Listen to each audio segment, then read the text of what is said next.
Chazhur ALP സ്കൂളിൽ വായനാ ദിനാചരണവും class ലൈബ്രറികളുടെ ഉദ്ഘാടനവും എഴുത്തുകാരൻ പ്രസാദ് പഴുവിൽ നിർവഹിച്ചു. PTA പ്രസിഡന്റ് മധു പണിക്കർ അധ്യക്ഷനായി. യോഗത്തിൽ പ്രധാനാധ്യാപിക Haritha teacher, BRC coordinator Aparna teacher എന്നിവർ സംസാരിച്ചു. നമുക്ക് പണ്ട് നമ്മൾ കേട്ടിട്ടുണ്ടായിരിക്കും വാമൊഴി വരമൊഴി എന്ന് പറയും.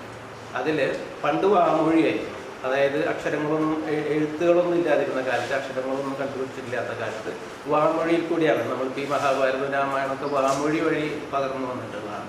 വരമൊഴി പിന്നീടാണ് വരുന്നത്. വരമൊഴി എന്ന് പറഞ്ഞാൽ ലെറ്റേഴ്സാണ്, എഴുത്താണ്. അപ്പോൾ ഈ കാലത്ത് ഇപ്പോൾ ഇത് ഡിജിറ്റൽ യുഗമാണ്, ഇപ്പോൾ വീണ്ടും അതിൽ മാറ്റങ്ങളൊക്കെ വന്നിട്ടുണ്ട്. ഇപ്പോൾ വാമൊഴി വരമൊഴി ഡിജിറ്റൽ യുഗത്തിലാണ് ഇപ്പോഴത്തെ കുട്ടികളുള്ളത്.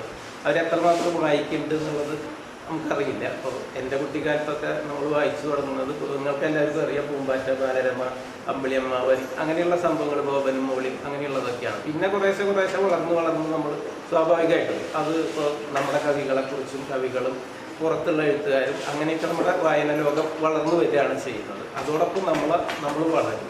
ഇപ്പോൾ വായന എന്ന് പറഞ്ഞു കഴിഞ്ഞാൽ പുതിയ ലോകത്തേക്കുള്ള ഒരു താക്കോല എന്നാണ് പറയുന്നത്.